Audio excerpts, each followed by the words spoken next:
Una sa lahat,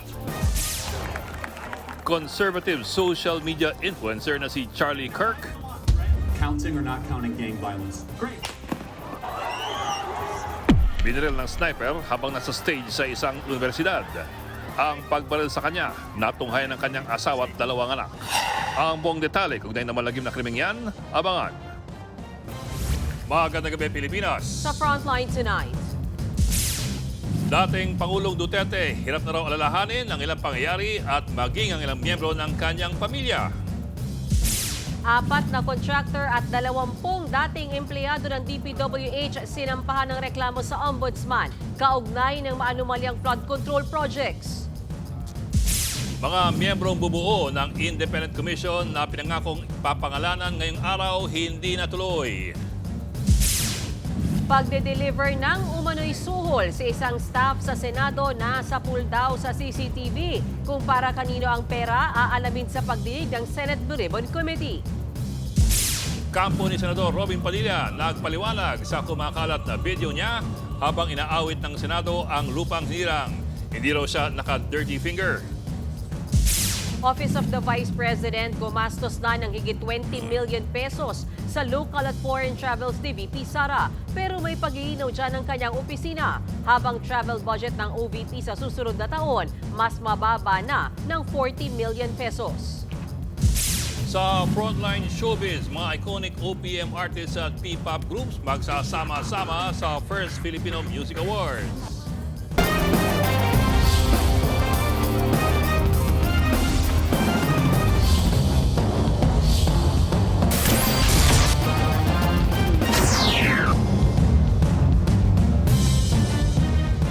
Nagiging makalimutin raw si dating Pangulong Duterte. Kaya naman hindi raw siya handang humarap sa International Criminal Court o ICC. Ayon sa petisyon na sinumite ng kanyang defense team sa ICC, hirap na raw si Duterte na maalala ang mga pangyayari, lugar at pati na raw ang kanyang sariling pamilya. Dahil daw dyan, hindi na raw niya kayang unawain ang kaso, sumabay sa paglilitis o magdesisyon para sa sarili. Git pa ng kanyang abogado, kahit gamutin pa raw, hindi na babalik ang kakayahan ng dating Pangulo at mas lalo pa siyang hihina. Kaya naman ang hiling ng defense team, wag nang ituloy ang confirmation of charges laban kay Duterte. Sa kabila niya nitong Martes lang, natanong ang anak niyang si Kitty tungkol sa kalagayan ng dating Pangulo. At ito ang kanyang update. 80, ma'am.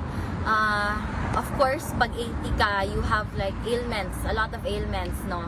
Sakit yung likod, may diabetes. So, I think it's yung mga normal ailments for an 80-year-old, ni naman yung something that we have to really worry about. Yeah, sa arte ang music sa Netherlands. But for an 80-year-old, he is pretty strong. Nakikipag-ugnayan na si Public Works Secretary Vince Dizon kay dating Public Works Secretary at Senador Mark Villar kaugnay ng mga manumalyang flood control projects. Formal na ring nagsampa ng reklamo si Dizon sa Ombudsman laban sa mga kontratista at dating opisyal ng DPWH. Nasa frontline ng balitang yan si Gerard de la Peña.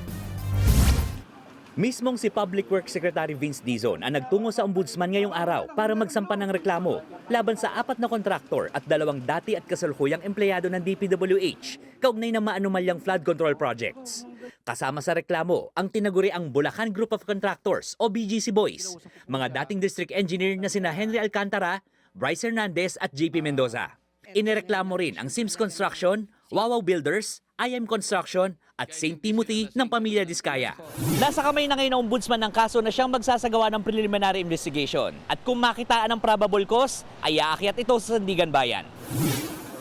Non-bailable cases ng graft at malversation of public funds ang isinampa na posibleng magresulta sa habang buhay na pagkakakulong kung mapatunayang guilty. Open and shut case ang mga ito. Ibig sabihin, madali po itong mag-establish ng probable cause, mabilis din makakadesisyon ang ating mga korte. Ayon kay Senator Ping Lacson, siya mismo ang nag-udyok sa pagsasampa ng kaso para ma-freeze agad ng AMLC ang bank accounts at assets ng BGC Boys. Pero paano naman ang mga politikong sangkot? Sagot ni Dizon, nasa kamay na yan ng Independent Commission for Infrastructure na binuo ng Malacanang. Hindi namin kayo titigilan. People deserve justice. Pera ng tao to. Nakita naman natin yung lantarang pagpapakita nitong mga taong to nung ninakaw nilang pera sa taong bayan. Nakikipag-ugnayan na rin daw si Dizon kay dating Public Works Secretary at ngayon senador na si Mark Villar. Pero nauna na niyang sinabi sa interview ng Good Morning Kapatid na inaayos pa ang schedule. Opo, kailangan po lahat makakausap natin. No? Po, nagsischedule na lang po kami ng pag-uusap. Humiling na rin si Dizon ng Immigration Lookout Bulletin Order laban kay dating DPWH Secretary Manuel Bonoan, Candaba Mayor Rene Maglangke at mga opisyal ng MBB Global. Kasabay nito, pinayagan muna ang mga empleyado ng DPWH na huwag magsuot ng uniforme matapos silang mabiktima ng harassment dahil sa eskandalo. Pakiusap ni Dizon, huwag idamay ang mga tapat na kawani sa kasakiman ng iilan. Nagbabalita mula sa Frontline, Gerard de la Peña, News 5. May mandato na ang Independent Commission na mag-iimbestiga sa mga flood control projects. Pero hindi pa rin na-anunsyo kung sino magiging miyembro nito. Nasa frontline ng balitang yan si Reniel Pawit. Nitong Martes, ito ang pangako ni Pangulong Bongbong Marcos kaugnay ng binubuong Independent Commission na mag-iimbestiga sa maanumalyang flood control projects. Within the next 48 hours, I will already announce the powers that we are granting to the Independent Commission and the members of the Independent Commission. Pero lagpas 48 hours na wala pa rin inilalabas ng mga miyembro ng independent body. Sa panayam sa long take ng One News, sinabi ni Interior Secretary John Vic Remulla na pinili sila base sa kanilang integridad. Yung integrity ng mga to kasi unquestionable. Pinag-uusapan namin yung ramifications, kung ano ang nangyayari, yung picture ng 1 billion na sa table. Tapos kung para kanino. Doon ko lang narinig nagbura ang presidente. Sabi niya, lintik ng mga yan. Anong gagawin nila sa pera? Hindi naman nila makakain yan. Galit na galit talaga siya. Wala pa mang kumpirmadong miyembro, inilabas ngayong araw ang executive order na nagtatatag sa Independent Commission for Infrastructure o ICI. Sa ilalim ng EO 94, isang chairperson at 2 miyembro ang magiging bahagi nito. Kabilang sa mandato ng komisyon ang magsagawa ng sariling pagdinig at mangalap ng ebidensya kaugnay ng mga anomalya sa infrastructure projects. Sisilipin ang mga proyekto sa nakalipas na 10 taon.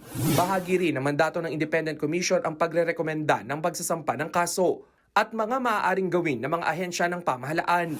Sakop ng kapangyarihan din ng ICI ang paglalabas ng subpoena, magrekomenda na magiging state witness at mag-request ng dokumento mula sa Senado, Kamara at maging sa Korte. Papayagan din silang humingi ng bank statements at magrekomenda ng pag-freeze o seizure sa mga ari-arian. Kung may opisyal man daw na tumangging magbigay ng testimonya at sumunod sa subpoena, ay pwede raw patawan ng administrative disciplinary action. Magsusumite ng report ng Independent Commission sa Office of the President kada buwan. Ang tanong kung may Independent Commission na, anong mangyayari sa investigasyon ng Senado at Kamara? Nagbabalita mula sa Frontline, Reniel Pawid, News 5. May nag-deliver umano ng suhol sa Senado at nakuhanan niya ng CCTV. Ang kopya ng video hawak na ni Senator Ping Lacson at yan ang pag-uusapan sa susunod na pagdinig ng Senate Blue Ribbon Committee. Narito ang aking report. May pambulagang ebidensyang nakalap sa Senate Blue Ribbon Committee Chairman Senator Ping Lacson ang CCTV footage ng pagdalaw sa Senado ng staff ni WJ Construction Company na si Mina noong August 19. Una nang nabanggit ang pangalang Mina sa pagdinig ng Kamara nitong Martes sa paghisiwalat ng DPWH Assistant District Engineer na si Bryce Hernandez. Si Mina raw ang nagdadala ng suhol kay Beng Ramos na staff daw ni Senator Jinggoy Estrada. Agad namang sinagot yan ng senador. I do not have any staff named Beng Ramos. She's not close to me. Wait. Oh, I must admit, naging girlfriend siya ng isang staff ko. Pero lumalabas na si Ramos ay empleyado nga ng Senado, bagamat nakatalaga noon sa Blue Ribbon Oversight Office at ngayon ay nasa motor pool. Para magkaalaman na, dyan si Sentro ang susunod na pagdinig ng Senate Blue Ribbon Committee. Papatawag namin para malaman natin kung kanino siya nagpunta, kaninong office at sino yung kinausap niya para maliwanag whether or not staff ng Blue Ribbon yung pinuntahan o legislator yung pinuntahan. Di magpaliwanag yung kapwa senador kung siya ay napuntahan. Bakit nagpunta rito yung WJ? Pinasecure na raw ni Lacson ang CCTV at ipatatawag pati ang operator nito. May ideya na raw si Lacson kung sino ang dinalaw ng staff ng WJ. Pero sa Webes na ito isisiwalat kapag itinuloy ang pagdinig ng komite. Sa tanong kung may dalang bag o maleta si Mina na posibleng pinaglagyan ng pera, hindi ito direktang kinumpirma ni Lacson. Pero circumstantial evidence daw ito na hindi dapat baliwalain. E paano kung sa pag-iimbestiga, malamang mas maraming senador pa pala ang sangkot sa anomalya sa mga flood control projects? We'll always be guided by evidence. Kilala niyo naman ako, RJ. Kung masagasaan, masagasaan. Walang dapat santuin. Kasi kung meron tayong pagtatakpan, bakit pa tayo nag-iimbestiga? Plano ring ipatawag muli si Bryce Hernandez kahit kinwestiyon ni Lacson ang kredibilidad nito matapos mabisto na may bilyong pisong transaksyon sa kasino. Posible ring ipatawag ang dating DPWH Secretary na si Manuel Bonoan, ilang alkalde at dating opisyal ng ahensya sa mga susunod na hearing. Sa darating na Webes, September 18, ipagpapatuloy ni Senator Lacson ang pagdinig ng Senate Blue Ribbon Committee kaugnay pa rin sa mga anomalya sa flood control projects. Imbitado pa rin ang mga diskaya dahil kahit marami na silang nasabi sa mga nakaraang hearing, tingin ni Senator Lacson, marami pa silang dapat na ipaliwanag. Pag-aaralan din daw ng mga senador kung pwede nga ba talaga silang i-apply bilang state witness. Kinumpirma ni Senator Ping Lacson na may isiningit na 355 million pesos na budget para sa flood control sa Bulacan ngayong taon. Ayon kay Lacson na chairman din ng Senate Blue Ribbon Committee, lumalabas na nakapaloob ito sa 2025 General Appropriations Act. Pero wala ito sa National Expenditure Program o ang original na budget proposal ng DBM at wala rin sa ipinasang version ng Kamara. Kaya malinaw anya na sa Senado o bicameral conference ito nasingit. Matatandang idinawit ni dating Bulacan District Engineer Bryce Hernandez si Senator Jinggoy Estrada na naglabas umano ng 355 million pesos na pondo para sa flood control project sa Bulacan. May 30% na komisyon daw dyan si Estrada na una nang itinanggi ng senador. Dagdag ni Lacson, hindi makikita kung sinong kongresista o senador ang nagsingit sa pondo, kaya posibleng wala ring mapanagot na mambabatas dito. Kung walang record yon, paano matutukoy kung sino yung legislator, congressman man o senador na nag-insert o nag-amend? Walang record eh. Ang record lang dito is a piece of paper, whether toilet paper or yellow pad or yung stationery, minsan doon lang sinusulat. Now, my team or my teams are checking kung ano yung status ng mga at least 5 projects na yon na hindi pa namin alam yung amount. Madali makita yon kasi nasa website naman ng DPWH. At titingnan namin sa ground ano yung status. Fact check muna. Yan ang sagot ni Senate President Tito Soto kay Congressman Kiko Barzaga. Sa Facebook post ni Barzaga, may litrato pa niya ni Mayor Vico Soto at ng isang pusa. Nakasulat na dahil malapit daw si Tito Soto kay Speaker Martin Romualdez, limitado raw ang galaw ng pamangkin nitong si Mayor Vico para mag-imbestiga. Pero ang depensa ni Tito Soto, wala raw kaibigan sa kanya. Giit niya, Senate Blue Ribbon ang nag-iimbestiga at hindi raw siya. Dagdag pa ng Senate President, huwag gamitin ng kanyang inaanak para mag-promote. Nilinaw ng kampo ni Senador Robin Padilla na hindi siya nag-dirty finger sa kumakalat na video habang kumakanta ng Lupang Hinirang.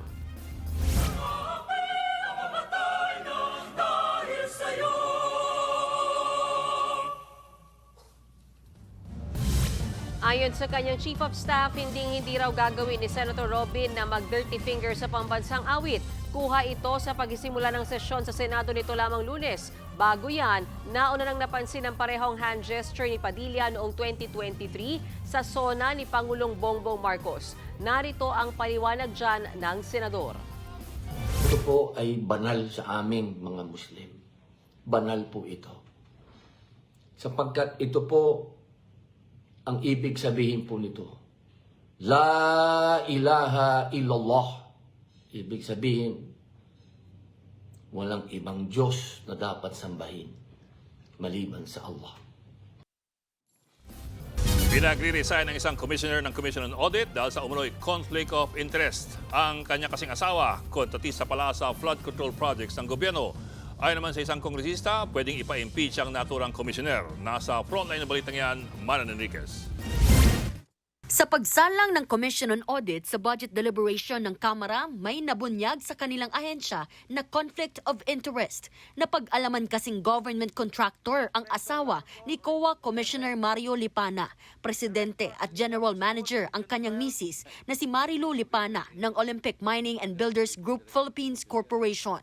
Lumalabas na umabot sa 326.6 million pesos ang kabuang naibayad sa kumpanya ng asawa ni Lipana. Para yan lahat sa halos flood control projects. Naka-medical leave sa Singapore hanggang katapusan ng Setyembre si Lipana.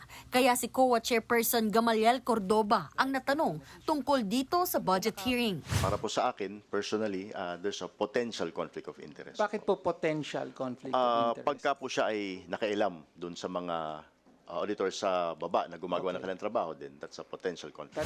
Kalaunan ay si ACT Teachers Party List Representative Antonio Tino na mismo ang nagsabi kay Cordoba na base sa 1987 Constitution, ipinagbabawal ang mga miyembro ng Constitutional Commission na magkaroon ng financial interest, direkta man o hindi direkta, sa anumang kontrata o prangkisa na ipinagkaloob ng gobyerno. Obviously, Constitutional Commissioner, si Mr. Lipana. Bilang pong kanyang asawa, then meron po siyang financial interest. Pero dahil mukhang hindi sigurado sa kanyang mga sagot si Cordoba, tila nainis na si Tino.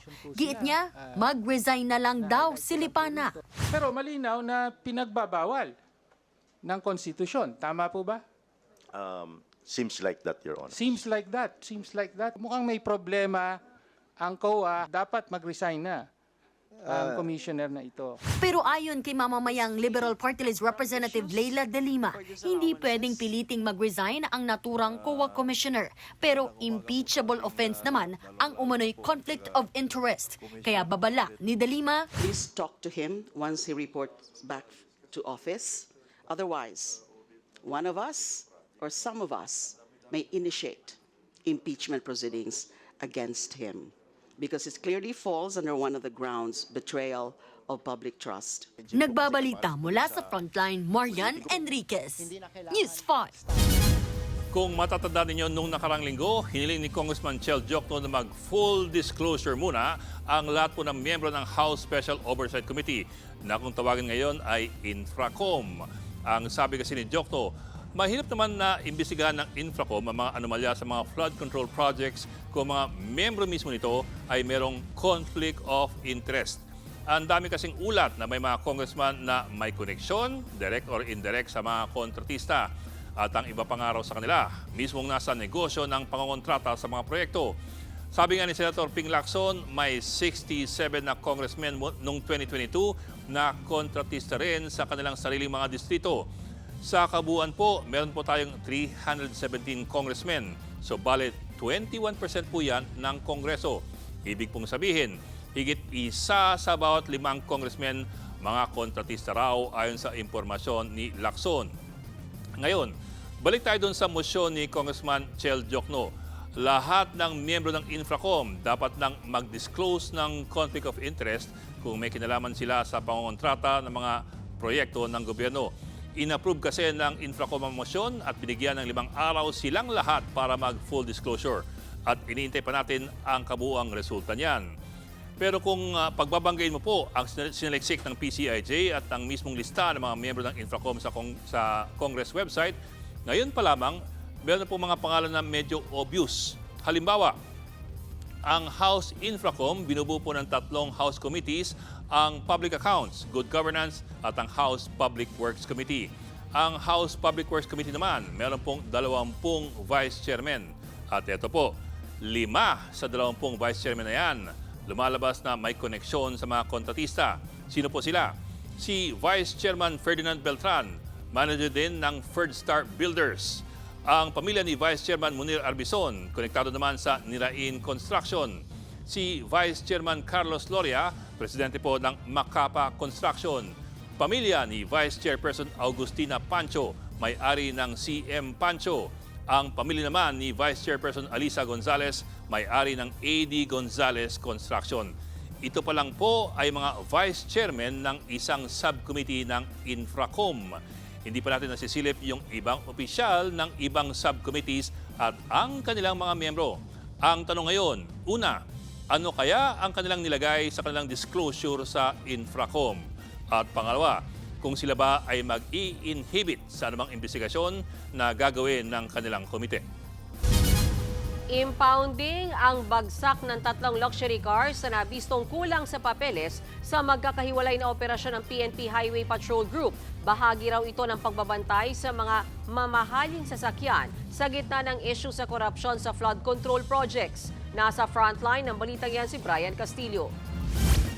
Naharang ng mga tauhan ng PNP Highway Patrol Group ang pulang sports car na ito sa isang checkpoint sa Dasmariñas City, Cavite. Hinanapan ng driver ng mga kaukulang dokumento pero wala raw itong maipakita. Ang ending, na-impound ang sasakyan. Sa hiwalay na operasyon, nadiskubre ng mga tauhan ng HPG ang tangkang bentahan ng 2 luxury car sa Pasay City sa higit na mababang halaga. Bigo umano ang seller na magpakita ng valid special power of attorney mula sa registered owner na patunay na otorisado itong ibenta ang pagkaka-impound sa 3 luxury cars. Resulta ng pinaigting na checkpoints ng HPG sa bansa. Naghigpit sila sa pagbabantay ng mga luxury car sa gitna ng kontrobersya sa mag-asawang Sara at Curly Discaya na kontratista sa mga questionabling flood control projects at may-ari ng mga magagarbong sasakyan. Maraming luxury cars na itinatago na ngayon, kaya nagiging aggressive lang yung HPG na sa mga bentahan, sa mga dumadaan, nagiging proactive lang tayo dyan. Dahil mainit ngayon ang issue sa mga kumikback sa ghost flood control projects, posible raw na marami ang magtangkang idispatcha ang kanilang mga luxury vehicle para makaiwas sa issue. Kasama yan sa lifestyle check, that's very important. Kung mag-fit ba na yung income mo doon sa lifestyle mo. Nagbabalita mula sa frontline, Brian Castillo, News 5. Panibagong protesta ng taong bayan ang umusbong sa France. Malawakang rally ang pa-welcome ng publiko sa kanilang bagong Prime Minister. Natong Frontline News Abroad. Lumiyab ang bahagi ng bar na yan sa Paris. Agad namang sumugod ang mga pulis para apulahin ang apoy. Isa lang yan sa establishmentong nadamay sa malawakang Block Everything protest sa France. Sa kalapit na kalsada, makikitang pinagbabato ng mga relista ang mga pulis ng mga basurahan. Hanggang sa may nagpakawala na ng tear gas. Hinarangan din ng mga nagprotesta ang iba pang kalye. Sinunog ang isang pampasaherong bus at sinabotahe ang electric cables. Literal na block everything nga ang sumalubong sa unang araw ng bagong Prime Minister na si Sébastien Lecornu. Itinalaga siya ni France President Emmanuel Macron kapalit na napatalsik na Prime Minister na si François Bayrou. Pero hindi rin pabor ang mga tao sa desisyon ni Macron. Bukod pa yan sa pinakahugot nila na lumulobong utang ng France at issue ng kahirapan at inequality. Kaya ang panawagan ng mga ralista, Macron resign. Sa ngayon, nasa 80,000 pulis ang nakadeploy sa bansa. Higit 200 ralista na ang naaresto. Nagbabalita mula sa Frontline, Gerard de la Peña, News 5. Nanawagan ng Poland na magkaroon ng konsultasyon ng mga kaalyado nila sa North Atlantic Treaty Organization o NATO kasunod ng umano'y drone attack ng Russia. Ayon sa ulat, pumasok kahapon sa airspace ng Poland ang aabot sa 19 na drones ng Russia. Pero depensa ng Russia, hindi Poland ang pinuntirya nila kundi ang western part ng Ukraine. Pinabagsak naman ng Poland ang mga drone. Dahil dyan, ang Poland ang kauna-unahang NATO member na gumamit ng armas mula nang lusubin ng Russia ang Ukraine noong 2022. Sa bisa ng Article 4 ng NATO, pwedeng humiling ang sino mang miyembro nito na magkaroon ng konsultasyon sa grupo kung tingin nila ay nanganganib ang kanilang seguridad.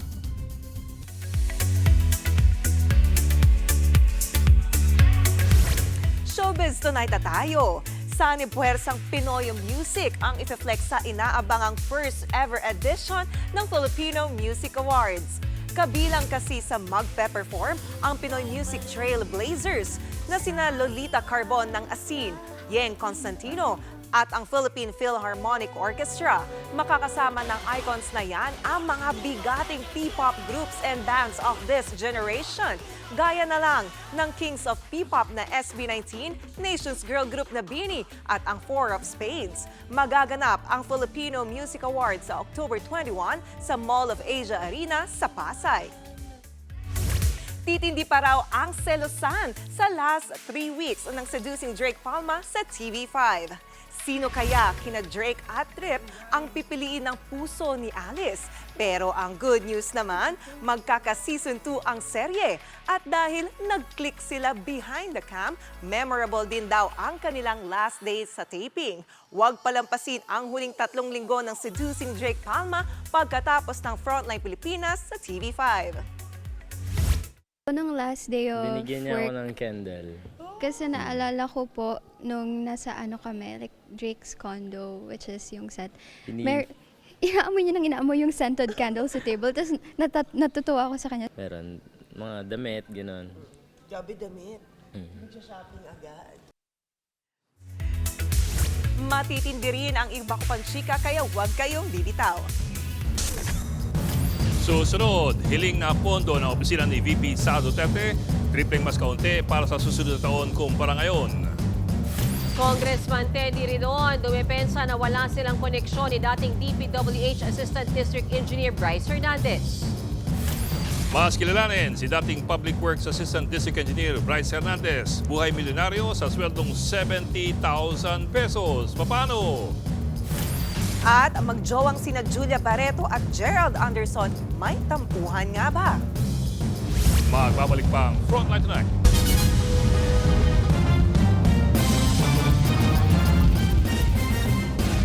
Mga kapatid, Ed Lingaw po, maging maalam at may pakialam sa mga napapanahong balita sa ating bansa. Para sa mas malilimang pagtalakay at paghimay sa mga issue at headlines, mag-follow at mag-subscribe sa social media pages ng News 5.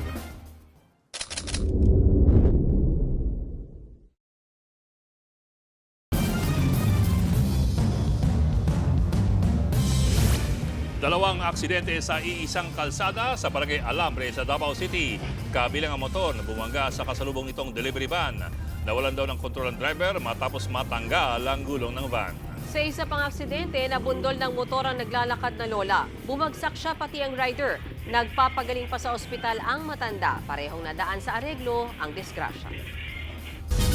Mas mababa na ng triple ang travel budget ng opisina ni Vice President Sara Duterte sa 2026. Ngayong taon naman, umabot na sa higit 20 million pesos ang nagastos para sa local at foreign trips ng OVP. Nasa frontline ng balitang yan si Camille Samonte. Sa pagbasok ng taong 2025, sunod-sunod ang travel abroad ni Vice President Sara Duterte. Nitong Pebrero, kasama ng bise ang kapatid niyang si Kitty Duterte sa Japan para sa isang private trip. Nagpunta rin siya sa Hong Kong nitong Marso. Sa kaparehong buwan ay sinundan naman ng bise sa the Netherlands ang kanyang amang si dating Pangulong Rodrigo Duterte na nakakulong sa ICC Detention Facility. Nagpabalik-balik dyan ang bise. Bukod dyan, bumusita rin siya sa Qatar, Malaysia, Australia, South Korea. Nito namang August, sa Kuwait at France naman siya nagpunta. Ayon sa OVP, nasa 20.68 million pesos na ang kanilang gastos para sa kanyang biyahe sa Pilipinas at abroad. As of July 31 pa lang yan. 7.473 million pesos ang nagamit sa international travel, habang 13.207 million dito ay nagastos sa local travel. May natitira pang 42 million pesos ang OVP mula sa inilaang 62.5 million pesos na pondo para sa kanyang travel expenses ngayong taon. Pero paglilinaw ng OVP, gastos ni VP Sara ang kanyang sarili sa lahat ng kanyang international travel. Ang travel expenses ay para sa security at civilian personnel na obligadong sumama sa bise. The travel overseas of the Vice President is covered by a travel authority and did not include any public funds. Sa susunod na taon, nasa 20 million pesos na lang ang budget allocation para sa travel expenses ng OVP. Sa ngayon, may nakatakdang biyahe si VP Sara papuntang Japan ngayong buwan, pero hindi pa kumpirmado kung tuloy ito. Ang sigurado, ang pagpunta ng bise sa Naga City ngayong Setyembre para makaisa sa Peña Francia Festival. Nauna na rin sinabi ni VP Sara na bukas siyang makipagkita kay Naga Mayor Leni Robredo. Inilatag ng OVP ang travel expenses bilang paghahanda sa pagharap nila sa budget hearing sa Kamara para depensahan ang kanilang 903 million peso budget proposal para sa 2026. Kabilang pa rin sa kanilang programa ay ang pagbabago campaign kung saan namimigay ang OVP ng school bags, school supplies at hygiene kits. Pero hindi na raw nila isasama rito ang naging kontrobersyal na children's book ng bise na Ang Kaibigan. 10 million pesos ang hinihingi ng OVP para rito noong nakaraang budget deliberations. We took note of the comments and recommendations of the Congress during the budget deliberation of the OVP last year. So we took note of that. Wala pang kumpirmasyon kung personal na haharap si VP Sara sa budget hearing bukas. Nagbabalita mula sa Frontline, Camille Samonte, News 5. Nilinaw ni House Infracom Chairman Terry Ridon na wala silang koneksyon ni DPWH Bulacan Assistant District Engineer Bryce Hernandez. Kasunod po yan ang pinost na yearbook photos ni Senator Jingo Estrada na batchmates ang dalawa nung nasa elementary pa sila. Nasa frontline ng balitang yan si Manan Enriquez.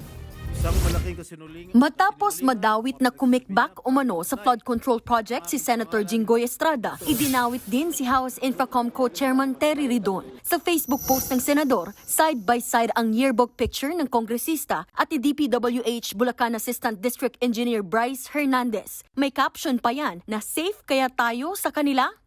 #batchmate sila, #investigation o reunion. Tila pahiwatig na magkakilala noon pa man sina Ridon at Hernandez. Pabirong sagot naman dyan ni Ridon, sexy 12 years old lang daw siya sa inilabas na picture ni Estrada. Giit niya, inilabas pa nito ang address ng kanyang lola, sabay tag sa National Privacy Commission. Matatanda ang sexy ang umano'y ginamit na alias ni Janet Lim Napoles kay Estrada sa kontrobersyal na PDAF o pork barrel scam. Sa hiwalay na post ni Ridon, sinabi niyang, "You'll be safe here," kasama ang mugshot ni Estrada noong 2014, kaugnay ng plunder charges niya dahil sa PDAF scam. Napawalang sala na sa kasong yan si Estrada. Sa pagharap sa media, muli ring iginiit ng kongresista na wala siyang koneksyon kay Hernandez. What I will say is that we were batchmates in grade school, but he was never my classmate and he was never my friend. No? So, medyo nakakatawa ho na inuungkat po ni Senator Jinggoy Estrada to make a connection to Bryce Hernandez. There's no connection with him. Makikipagtulungan daw si Ridon sa Department of Information and Communications Technology para sa posibleng paglabag sa kanyang privacy. Welta pa ng kongresista, mas importanteng ipaliwanag na lang ni Estrada ang mga litratong kasama niya sina DPWH Engineer Henry Alcantara at ang nagbitiw na si DPWH Undersecretary Roberto Bernardo na parehong sangkot sa umano'y korupsyon sa flood control project sa Bulacan. These two personalities are at the epicenter of the Bulacan flood control corruption controversy.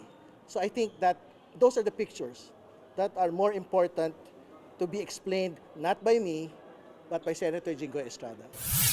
Una nang itinanggi ni Estrada ang akusasyon na isa siya sa tumanggap ng kickback. Matatandang gigil pang napamura ang senador at tinawag na sinungaling si Hernandez. Naghamon din si Estrada ng lie detector test. Pinag-iisipan na rin ng House Infrastructure Committee na i-apply sa Witness Protection Program sina Assistant District Engineers Bryce Hernandez at JP Mendoza. Ipadadala na rin ng komite ang sulat sa Senado para hilinging irekonsidera ang pagpapalipat nito kay Hernandez mula PNP Custodial Center sa Pasay City Jail. Paglilinaw niya, resource person at hindi pa naman akusado si Hernandez. Nagbabalita mula sa Frontline, Marian Enriquez. News 5. Naglabas na ng show cause order ang COMELEC laban sa kontratistang si Lawrence Lubiano. Pinagpapaliwanag ng poll body si Lubiano sa donasyon niyang 30 million pesos sa 2022 election campaign ni Senator Chis Escudero. Posible kasi itong ituring na election office o paglabag sa Omnibus Election Code. Si Lubiano ay presidente ng Centerways Construction and Development Incorporated, kasama ang nasabing kumpanya sa top 15 contractors na pinangalanan ni Pangulong Bongbong Marcos. Una lang sinabi ni Lubiano na personal ang naging donasyon niya kay Escudero. Samantala, susulatan din daw ng COMELEC si Escudero para magpaliwanag. Kinakailangan may matanong din tayo sa kanya upang kahit paano makita namin talaga yung extent ng kanyang contribution, donasyon. Yung pagmamayari ba niya sa Natura Construction Corporation ay buo o may kaparti ba siya o may mga iba pang stockholders.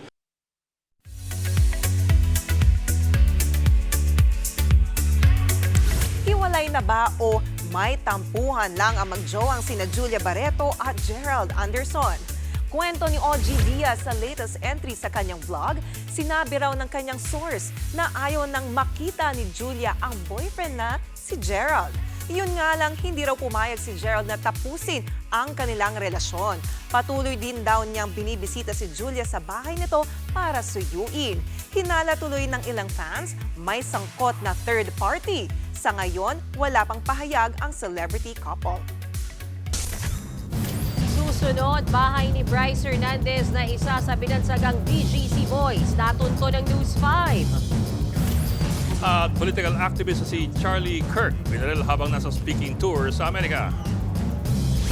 Tutok lang mga kapatid dito sa Frontline Tonight.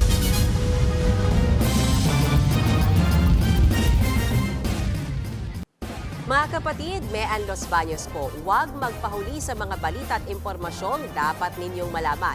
Para sa mas malawak na balitaan at diskusyon, mag-follow at mag-subscribe na sa social media pages ng News 5.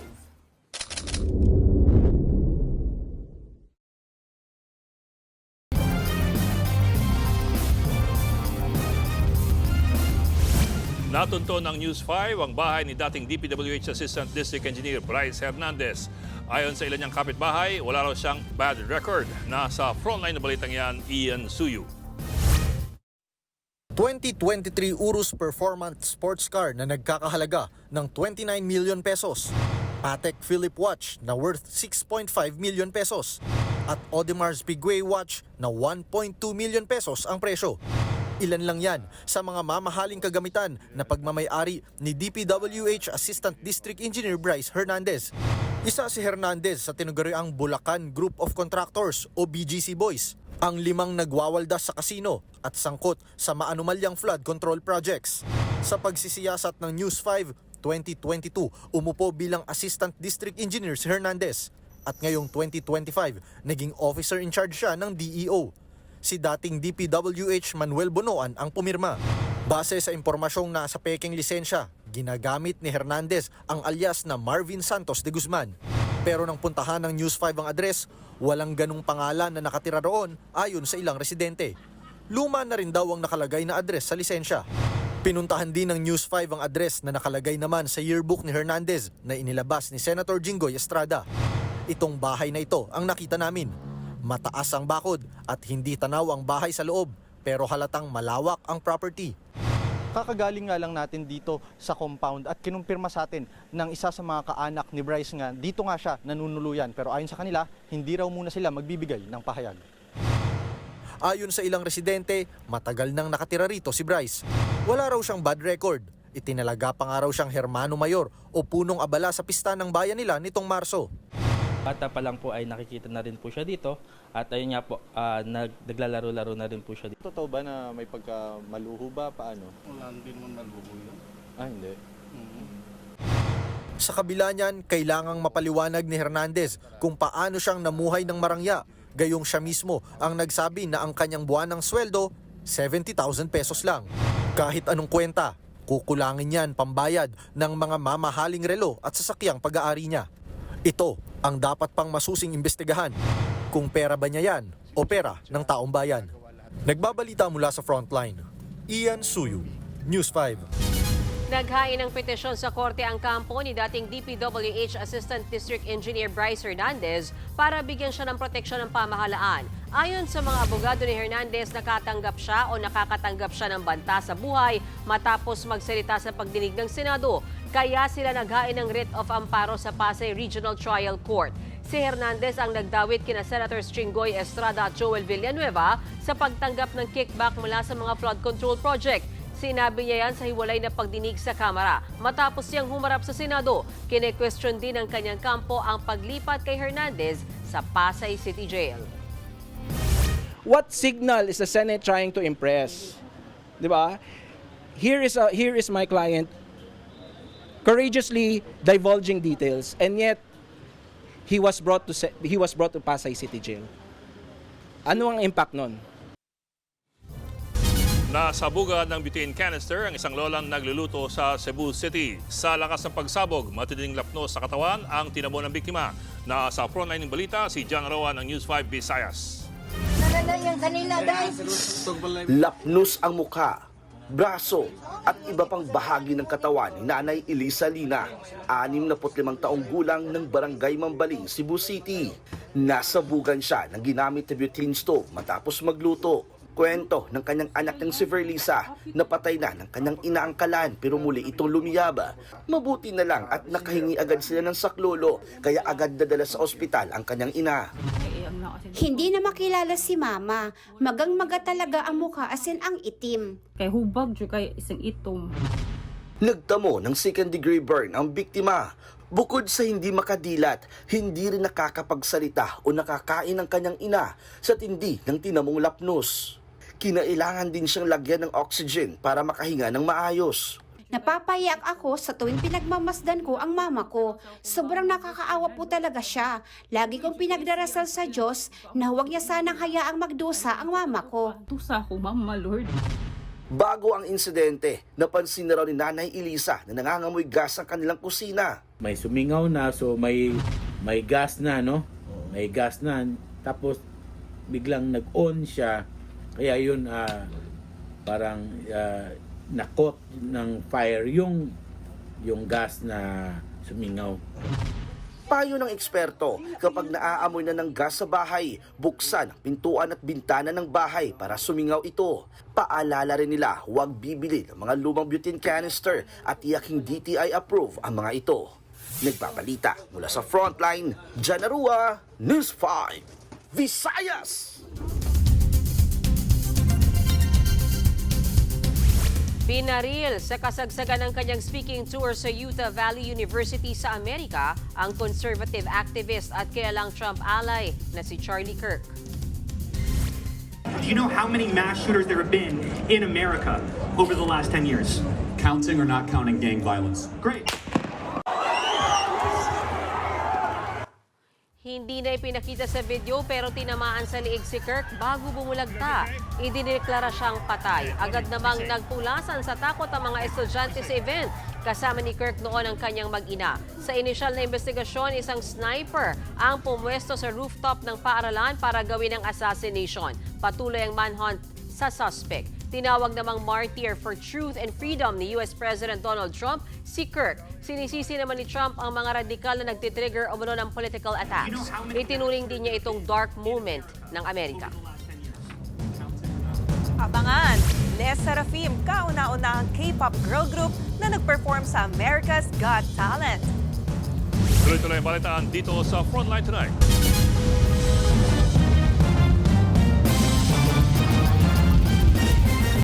Mga kapatid, Johnny Alipon po, maging updated sa latest entertainment at lifestyle. Huwag magpahuli, mag-follow at mag-subscribe na sa social media pages ng News 5.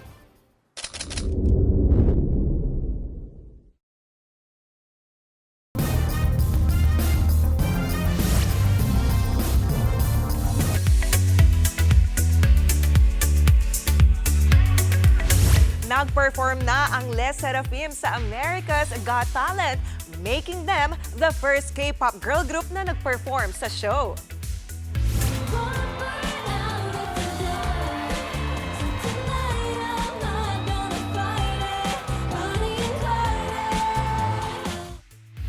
Pinerform nila ang English version ng hit song nila na Hot at Anti-Fragile.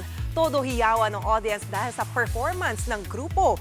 Overall, pangalawa na ang Les Seraphim na K-pop group na nag-perform sa America's Got Talent after ng BTS. At yan ang latest and hottest sa Frontline Showbiz tonight. Ako si Jenny Alipon. Happy Thursday, mga kapatid! Anong sasabihin ko? Ang galing nilang Ano, nawala ka, di ba? Hindi, actually kasi, sorry, natulala ako kasi ang nipis nila, grabe. Nakakaingit. Akala ko na magagalingan ka sa kanta nila.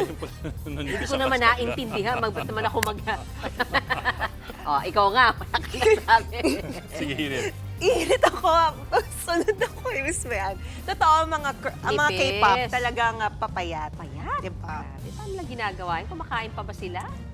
Parang Blackpink, di ba? Ang papayat din. How about you, Sir Ed? Ano pong masasabi mo? Well, Hoy, si Sir Ed, sobrang payat nung kabataan niya. ano ba yan? Have you seen his pictures, yung old? Bibay na nga tayo. Yan po 45 minutong pag-mensual ng headlines. Ano naman pag-usapan yung kabataan mo? Balitaan at diskusyon para sa paghubog ng matalinong opinyon. Matagal na masyado kasi. Kami Gusto mong OT? kasangga sa pagbubulita. Usapan natin yan next time. Ako po si Mendes Baños. Huwag na yun. Ako si Edling Kao. Magandang gabi.